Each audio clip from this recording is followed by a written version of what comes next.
Rekan-rekan mahasiswa, selamat datang di perkuliahan pengenalan komputasi. Pada hari ini kita akan memulai untuk belajar data analysis. Jadi, untuk perkuliahan pada hari ini, target-target kita adalah yang pertama, Anda diharapkan untuk dapat memahami latar belakang serta pentingnya data analysis. Lalu Anda dapat membedakan terminologi data, informasi, knowledge, dan wisdom atau DIKW. Kalau Anda ingat kita pernah bahas ini sedikit gitu ya di perkuliahan-perkuliahan awal. Dan tentunya selain membedakan, kalian juga tahu bagaimana data, informasi, knowledge, dan wisdom ini terkait satu sama lain. Lalu yang ketiga adalah Anda diharapkan untuk dapat mengerti lingkup dan workflow dari sebuah data analysis. Nah, kenapa sih kita ingin belajar data analysis gitu ya? Yang pertama adalah big data gitu loh, bahwa data yang kita hadapi setiap harinya itu tuh semakin lama sebenarnya semakin besar gitu ya. Gampangnya sekarang saya sedang membuat sebuah rekaman kuliah untuk kalian. Nanti rekaman kuliah ini akan memakan space di komputer saya sebesar berapa gitu ya. Kalau saya pengen space komputer saya ini tidak terlalu banyak dimakan gitu ya, saya bisa pindahkan itu katakan ke hard disk gitu ya. Dan tentunya agar Anda bisa akses daripada Anda ke saya gitu ya, Bu Gebi minta rekamannya kemarin, tentunya lebih enak kalau saya taruh di internet gitu ya, saya taruh di YouTube. Nah, YouTube ini berarti datanya akan semakin bertambah gitu ya, karena saya ngupload video. Lalu Instagram gitu yang Anda hadapi setiap hari, data mereka selalu bertambah seiring kamu ngupload sesuatu, kamu komen ke orang, dan lain-lain sebagainya. Kamu mungkin bikin account baru gitu ya, account jualan atau account lain-lain gitu ya. Jadi memang data ini semakin lama semakin banyak dan ada pihak-pihak tertentu gitu ya, atau nanti Anda bisa jadi salah satu dari pihak tertentu itu yang bisa menganalisis data, bagaimana caranya agar data-data tersebut misalnya ya bikin perusahaannya tambah kaya gitu ya, biar misalnya kalau Instagram gitu ya, gimana caranya biar mereka tidak ditinggalkan. Orang-orang tuh suka fitur yang seperti apa sih, lalu range umur orang yang pakai Instagram tuh di umur-umur berapa gitu ya. Kayak sekarang gitu ya, Facebook udah nggak terlalu diminati gitu ya. Sekarang si Mark Zuckerberg pengen bikin metaverse gitu, whatever that is gitu ya. Kalau saya sudah kayak di umur dimana kayak apa lagi sih, malas, udahlah, yang biasa-biasa aja gitu. Kira-kira seperti itu. Jadi big data gitu ya, bahwa data ini semakin lama semakin banyak dan ada orang-orang yang pengen memanfaatkan data tersebut ya untuk kehidupannya lah, kira-kira seperti itu. Kalian juga bisa gitu ya. Mungkin suatu hari Anda akan jadi data analis di mana gitu ya. Lalu Internet of Things gitu. Sekarang apa-apa tuh koneksinya ke internet gitu ya. Contohnya kayak saya pernah ngomong lampu aja sekarang tuh asal ada wifi-nya gitu, lampunya itu bisa ngobrol sama kita. Kita bisa pakai handphone gitu kan, digedein lampunya, dikecilin gitu kan. Habis itu warnanya diganti, macam-macam. Lalu teman saya ada yang bekerja di kayak dia data analis di sebuah perusahaan startup buat ngasih makan ikan gitu ya. Nah, pakan ikannya itu juga dihitung gitu ya, kira-kira sebenarnya yang efektif itu dikasih makan setiap jam berapa, bukaannya berapa lama, dan lain-lain sebagainya. Jadi, a lot of things happen sekarang gitu ya, yang hubungannya itu ya sama data gitu. Lalu yang rekan-rekan sekalian hadapi sekarang gitu ya, pastinya adalah information overload gitu. Terlalu banyak informasi sampai kalian bingung mana yang perlu kalian dengarkan gitu. Dan efeknya adalah yang ketiga gitu, are people actually getting stupider gitu ya. Orang-orang tuh makin bego nggak sih gara-gara banyak data. Karena contohnya gitu ya, salah satu anekdot itu adalah saat seseorang pengen memilih presiden contohnya. Kalau logikanya gitu ya, kalau kita mengikuti logika, kita tidak mengikuti perasaan lah kira-kira, kita akan melihat track record gitu kan pastinya. Jadi dia itu pernah ngapain aja, prestasinya apa, lalu dia itu punya kenalan siapa aja mungkin gitu kan ya, karena kan dia akan mengatur kabinet dan lain-lain. Sementara kalau sekarang kita fokus ke area-area yang tidak ada hubungannya kadang-kadang. Contohnya dengan di Amerika gitu ya, mereka malah fokus ke, wah si Trump ini mukanya orange lah gitu kan. Lalu kalau Hillary itu wah dia pernah gini-gini lah yang kecil-kecil gitu loh. Jadi hal-hal yang tidak substantif terhadap sesuatu yang memang kalian butuhkan gitu. Are actually people getting stupider karena informasi itu tuh gampang banget ke kita. Memes lah yang konyol-konyol gitu gampang banget masuk ke kita gitu. Jadi kadang-kadang kita memutuskan sesuatu berdasarkan gue suka ini gitu, bukan berdasarkan sesuatu yang rasional. Nah, ngomongin big data gitu ya. Nah, ada suatu statement yang dikeluarkan oleh Om Hilbert dan Om Lopez gitu ya tahun 2011 gitu ya, bahwa kalau misalnya data-data yang ada di dunia ini pada tahun 2011 gitu ya, ditaruh di CD-ROM, kalian mungkin sempat ngalamin yang namanya CD-ROM gitu ya. Dulu tuh kalau kita dengerin CD, gitu, dengerin musik tuh dari CD, nginstall software pakai CD gitu ya. Sekarang mungkin enggak, karena laptop saya aja nggak ada CD-ROM-nya gitu ya, dan nggak terlalu berguna kalau saya beli CD-ROM eksternal gitu. Nah, kalau CD-ROM itu di stack gitu ya, ditumpuk, dia itu akan menghabiskan, jadi dia akan jadi setinggi jarak antara bumi sama bulan, balik lagi seperempatnya gitu. Jadi from Earth to the Moon and a quarter of the way back again gitu. Jadi sepanjang itu kalau misalnya semua data tuh ditaruh di CD-ROM pada tahun 2011.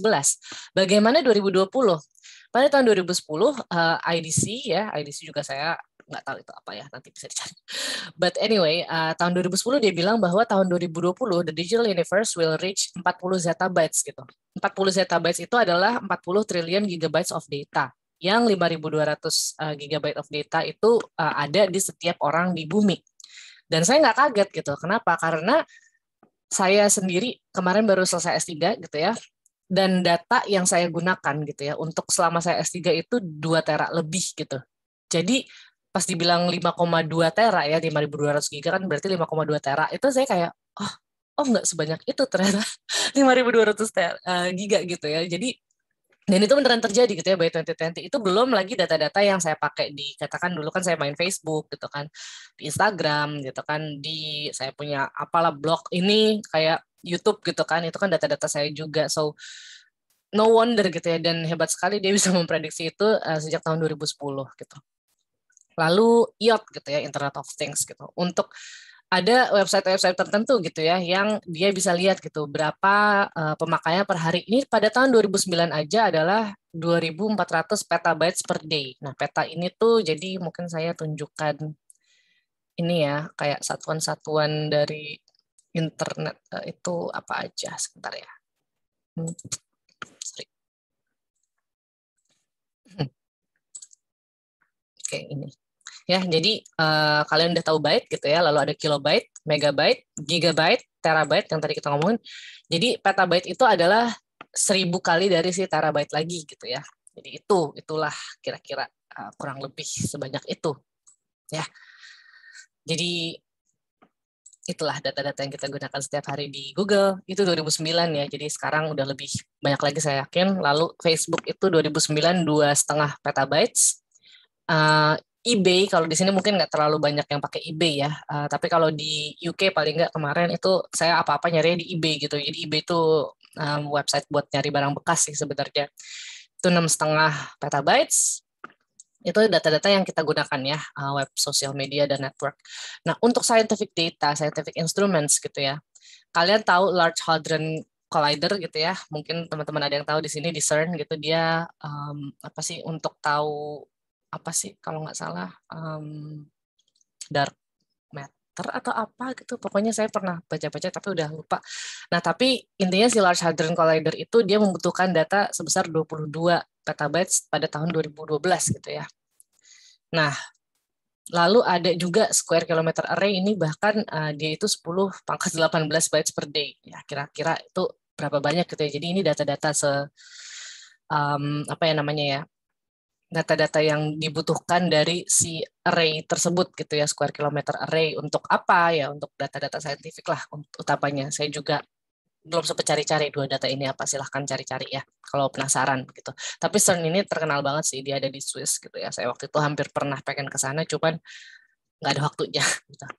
Dan tentunya kalian punya mobile device, IoT lagi-lagi gitu ya, Internet of Things gitu kan, sensor teknologi kayak kita punya apa sih, punya GPS gitu kan, punya INSAR, banyak hal gitu ya yang butuh banget space data gitu. Nah, lalu information overload gitu kan. Jadi yang sempat kita bahas tadi bahwa itu kesulitan kita untuk mengerti sebuah isu gitu ya, dan effectively making decisions intinya. Karena terlalu banyak informasi, kita nggak tahu, aduh kita mutusin apa gitu ya. Nah, jadi overload itu occur kapan sih? Biasanya itu occur saat input dari sebuah sistem itu exceeds its processing capacity gitu.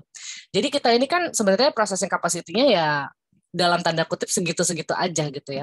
Saat data yang masuk itu melebihi kapasitas kita untuk mengolah, nah itu akan jadi information overload gitu. Kita bingung apa yang kita proses, apa yang nggak perlu kita proses gitu kan. Dan data apa sih yang perlu kita proses untuk membuat sebuah keputusan ke depannya gitu loh.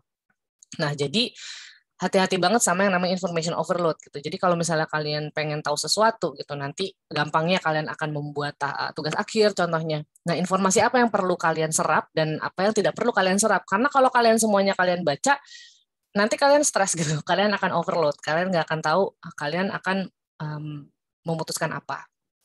Dan yang terakhir, apakah orang-orang itu makin bodoh gitu kan ya. Nah, jadi intinya ini, relatively speaking gitu ya, orang tuh makin goblok. Kenapa? Karena the complexity of the world is increasing gitu ya, geometrically. Jadi kita tuh makin lama dunia ini makin kompleks. Tapi our learning ability ya sebenarnya segitu-segitu aja gitu ya. Mungkin kalian bisa ya nambah nanti S2, nambah misalnya S3, atau kalaupun tidak S2, S3 di kantor kalian akan belajar bosen saya pengen ke divisi lain gitu, itu belajar lagi dari awal gitu ya. Tapi tetap aja informasi ini akan semakin lama semakin banyak, dan yang terakhir gitu, information is gushing towards your brain like a firehouse aimed at a teacup gitu ya. Bayangin a fire hose, bukan firehouse sorry, fire hose aimed at a teacup gitu. Jadi punya teacup yang apa sih, gelas kecil gitu, gelas teh, tapi informasinya itu datang dari kayak pemadam kebakaran gitu kan, punya selang gitulah. Kira-kira information overload itu seperti itu. Kita cuma bisa menerima segitu banyak, tapi informasi bisa datang ke kita tuh kayak gitu. Itulah kenapa kita akan belajar data analysis di sini. Kita akan belajar bagaimana memfilter data, gitu kan, bagaimana kita pilih data yang bisa kita olah, mana yang tidak perlu kita olah, mana yang kita tolak, dan lain-lain. Dan kita akan bertemu di sesi selanjutnya.